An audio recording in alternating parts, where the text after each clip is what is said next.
ተፋላጊነት የተነበዩለት ልክ ነው። ሙሴ በኦሪት ስለሱ በሕግ የጻፈለትን አዳኙ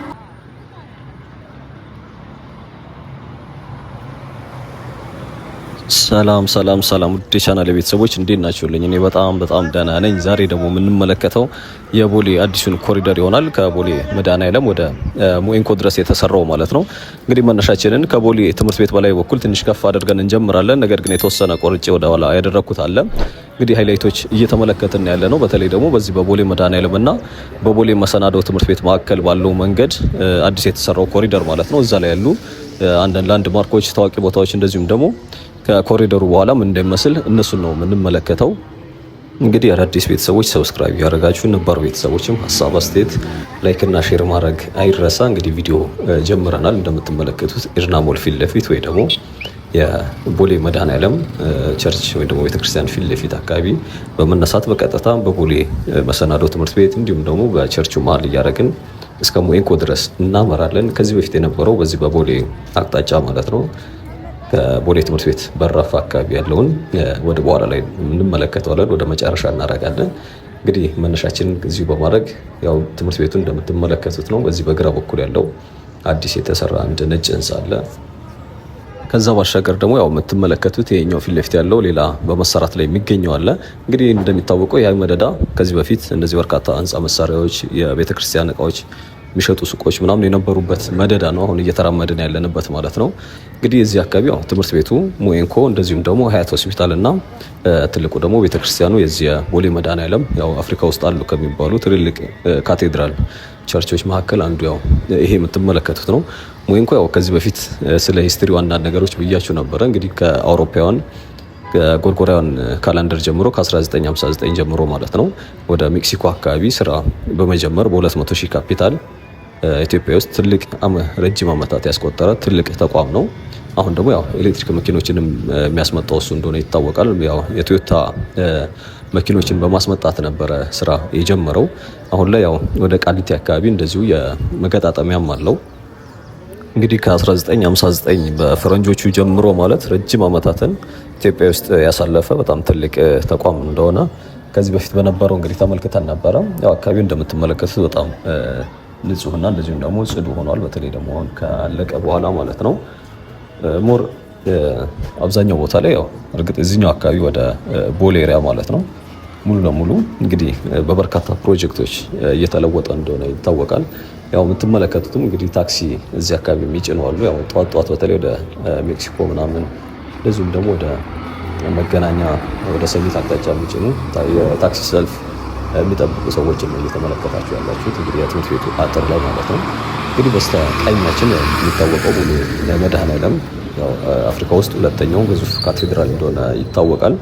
ያው አንደኛው የዚህ የኮት ዲቫር ወይም ደግሞ አይቮሪ ኮስት የሚባል የአፍሪካ ሀገር ያው አይቮሪ ኮስት በቀኝ ገዢዎች አጠራር ሲሆን ኮት ዲቫር የምትባለው ሀገር ላይ የዚህ የግዙፍ የአፍሪካ ትልቁ ካቴድራል በስነ ህንጻው ማለት ነው እዛ ነው የሚገኘው። እሱ በነገራችን ላይ የአፍሪካ ብቻ ሳይሆን በዓለምም አንደኛ ነው በዚህ በስነ ህንጻው ማለት ነው። ብዙ ህዝብ በመያዝ ግን ያው አንደኛ ቫቲካን ውስጥ የሚገኘው ቸርች እንደሆነ ይታወቃል። እንግዲህ ቦሌ መድኃኔዓለም የአፍሪካ ሁለተኛው ነው። እዚህ አካባቢ በተለይ ከ1980ዎቹ መጨረሻ ወይ ደግሞ ከ1990ዎቹ አካባቢ ጀምሮ በዚህ የቦሌ ክፍለ ከተማ አካባቢ እያደገ መምጣት እንደዚሁም ደግሞ በርካታ ህዝቦች ወደዚህ አካባቢ ሲመጡ ወደ ከተማው በደንብ እያደገ ሲመጣ የቸርቹ አስፈላጊነት ምንም የሚያጠያይቅ አይደለም። አሁን ላይ እንደው የአካባቢውም ላንድ ማርክ ነው። ትልቅ የአካባቢ መጠሪያ ስያሜ ጭምር ነው የሆነው። እንግዲህ አዲስ አበባ ውስጥም አሉ ከሚባሉ ትልልቅ ቤተክርስቲያኖች እንዲሁም ደግሞ የአካባቢ መጠሪያ ጭምር አንዱ ነው። ያው ትናንት ያየነው ሌላው የዚህ ወደ አቃቂ ስቴዲየም ነበር እንደየትኩት እንደምታስታውሱት ያያችሁት ይመስለኛል። ብዙዎቻችሁም ተጠይቁኝ ስለነበር ማለት ነው። አቃቂ ስንሄድ እንግዲህ ወደ ቃሊቲ አካባቢ ቃሊቲ ገብርኤል ያው የዛ አካባቢ አንዱ የመጠሪያ ስያሜ እንደሆነ ወይ ደግሞ ትልቅ ላንድ ማርክ እንደሆነ ይታወቃል። ወደ ቃሊቲ ከሄዳችሁ ቃሊቲ ገብርኤል፣ እዚህ ቦሌ ከመጣችሁ ደግሞ ቦሌ መድኃኔዓለም ቀድሞ የሚመጣ አይነት ስያሜ ነው። እንግዲህ የአፍሪካ ውስጥ ሁለተኛ መሆኑ አንዱ ኢትዮጵያ ውስጥ ኢትዮጵያን የሚያስጠራበት ወይም ደግሞ ትልቅ ቸርች ነው ማለት ነው። እንግዲህ ያው እንዳልነው ኮትዲቫር ውስጥ አንደኛ ነው ብለናል። ሁለተኛ ያለው ደግሞ የዚህ የቫቲካን የሚገኘው ማለት ነው። የቫቲካኑ 60,000 ሰዎችን ማስተናገድ የሚችል በጣም ትልቅ 60,000 ሰዎች ማለት የዚህ ህንጻው ወይም ደግሞ ጸሎት ማድረጊያው እንትኑ ማለት ነው። በያዘው ቦታ ሳይሆን በቸርቹ ባለበት ህንጻው በተሰራበት ምእመናን ማስተናገድ አቅም ማለት ነው። እንግዲህ ይሄኛውም ትልቅ እንትን ነው። ስለዚህ እነዚህን ይመስላል። የዓለም አንደኛው ቫቲካን ነው። ሁለተኛው እንግዲህ የአፍሪካ ደግሞ ትልቁ የአይቮሪ ኮስቱ ቸርች እንደሆነ ይታወቃል። የአሙሱ ወይም ደግሞ የአሙሱኩ ባሳሊካ ቸርች ነው የሚባለው የዚህ ኮትዲቫሩ ማለት ነው። ያው ኢስላሚክ እንትን ጋር ስለ ኢስላሚክ ወይም ደግሞ መስጊዶችን በተመለከተ ብዙዎቹ ሳውዲ ውስጥ የሚገኙ መስጂድ አልሐራም እንደዚሁም ደግሞ መስጂድ አነበዊና እዚህ ደግሞ አልጄሪያ ውስጥ የሚገኝ አፍሪካ ትልቁ አልጄሪያ ውስጥ ነው ያለው። የዓለም ደግሞ ሶስተኛ ነው። እነኚህ ከ1 እስከ 3 የእስልምና ቤተ እምነት ወይም ደግሞ መስጊዶች ናቸው ማለት ነው። በቁጥርም እንደሚታወቀው መስጂድ አልሐራም የሚባለው እንኳን ያው በየአመቱ በርካታ ህዝቦች ከ2.5 እስከ 3 እና 4 ሚሊዮን ድረስ የሚጠጉ ጎብኚዎች እንደሚጎበኙት ይታወቃል። በርካታ ሰዎችን ማስተናገድ የሚችል ትልቅ መስጊድ ነው። እንግዲህ ስለነዚህ ይህን ያክል ካልን ያው የሚቀጥለው በዚሁ መስመር የምናገኘው የዚሁ ኮሪደሩን ተንተርሰን ወደታች ስንወርድ ማለት ነው በቀኝ በኩል የምናገኘው የሚታወቀው ሙኤንኮ ሲሆን ይቅርታ በግራ በኩል ማለት ነው። በቀኝ በኩል እንኳን ሀያት ሜዲካል ኮሌጁ ነው ያለው። እዛ አካባቢ እስክንደርስ እጅግ በጣም ብዙ የእነዚህ ሱቆች አሉ። ፋርማሲዎች፣ መጠጥ ቤቶች፣ ቁርጥ ቤቶች እንዲሁም ደግሞ ካፌዎች እና ሆቴሎች በርከት ያሉ የንግድ ተቋማቶችን እንመለከታለን። ከዛ ባሻገር ደግሞ ያው በርከት ያሉ እነዚህ የሪል ስቴት ተቋማት ህንፃዎች ምናምን ይገኛሉ። በስተግራችን አሁን እየሄድን ካለንበት ከትምህርት ቤቱ በዛኛው በተቃራኒው ማለት ነው። አሁን እኛ ካለንበት በስተግራ በኩል ሌላ መንገድ አለ ያልተሰራ ኮሪደር። እንግዲህ እዛም ሌሎች ቢዝነስ ያሉበት አካባቢ ነው። እንግዲህ በስቴዲየሙ መሀል ደግሞ ሌላው ሰፋ ያለ ተለቅ ያለ መንገድ እየተሰራ እንደሆነ የስቴዲየሙ አንደኛው በር በኩል ማለት ነው የኢምፔሪያሉ ሳይሆን በዚህ መስጊዱ ባለበት ኤሪያ በኩል በመስጊዱ ፊት ለፊትና በስቴዲየሙ መሀል ለመሀል ያለው መንገድ እንደሆነ ይታወቃል። እሱኛውን ከምናልባት 3 ቀን ሆነን መሰለኝ ካየ ነው።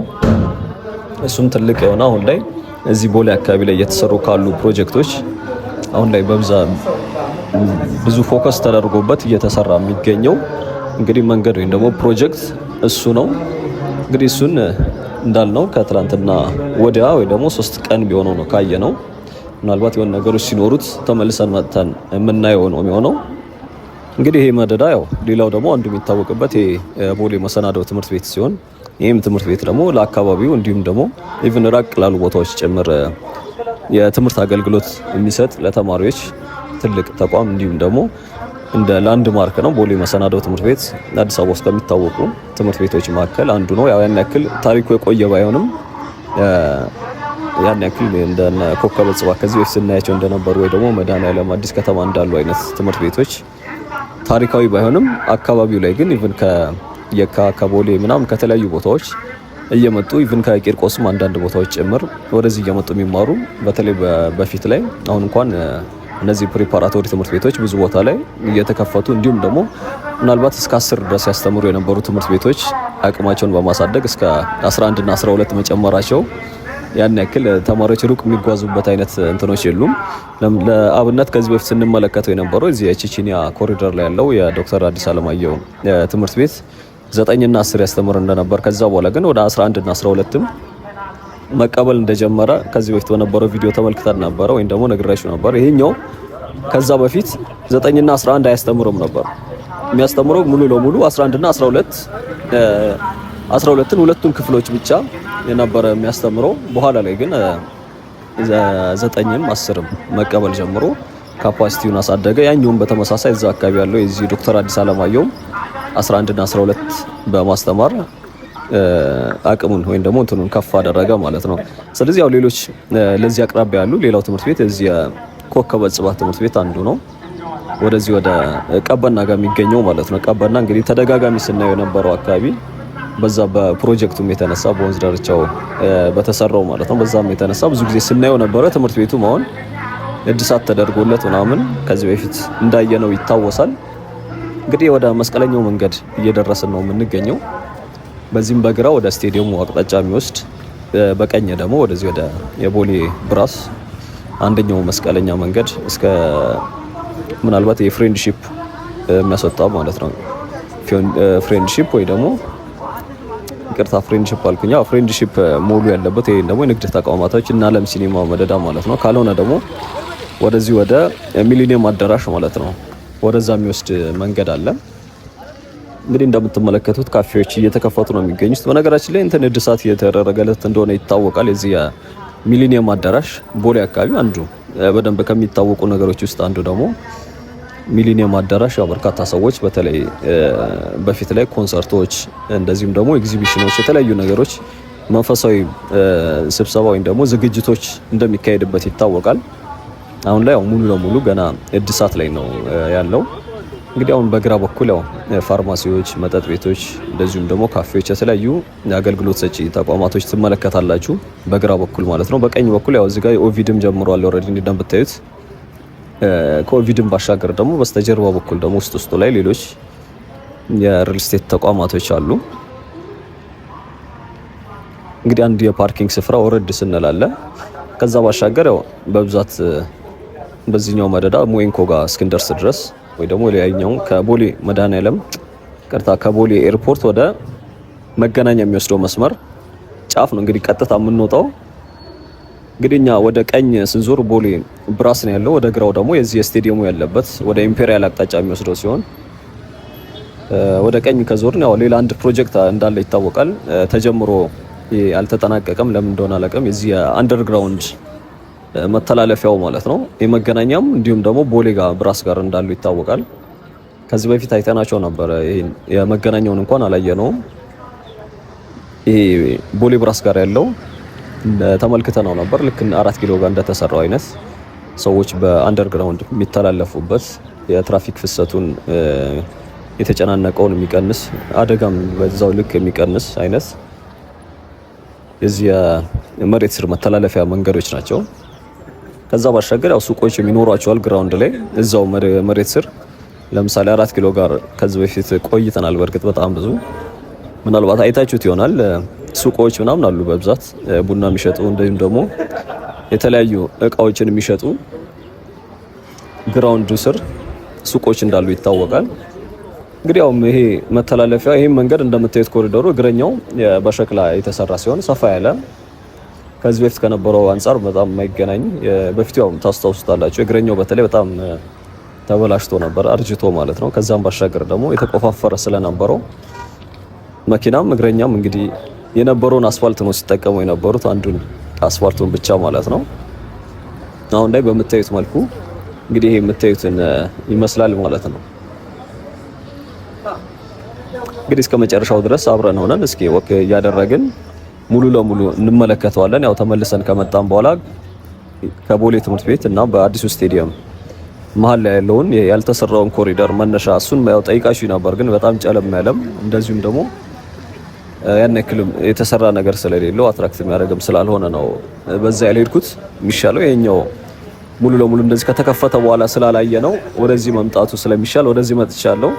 ምናልባት ሌላ ጊዜ ደግሞ ያንን የምንመለከትበት ይሆናል ወይ ደግሞ እየተሰራ ካለው ጋር አንድ ላይ አድርገን እንመለከተዋለን።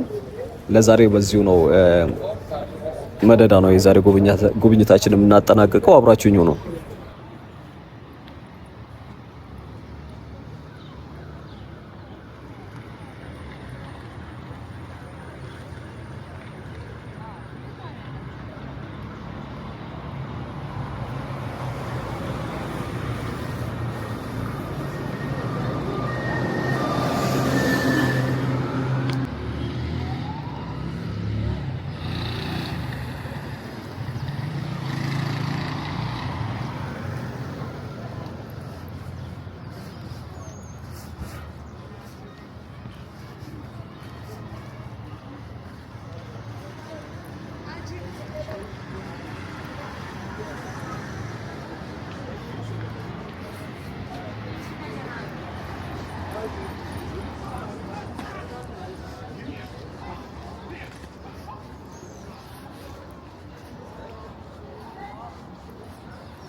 Ya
እንግዲህ የዛሬ ቆይታችን ይህን ይመስል ነበረ። የዛሬ ቪዲዮ በዚሁ ነው የምናጠናቅቀው። እስካሁን አብራችሁኝ ስለነበራችሁ አመሰግናለሁ። ቻው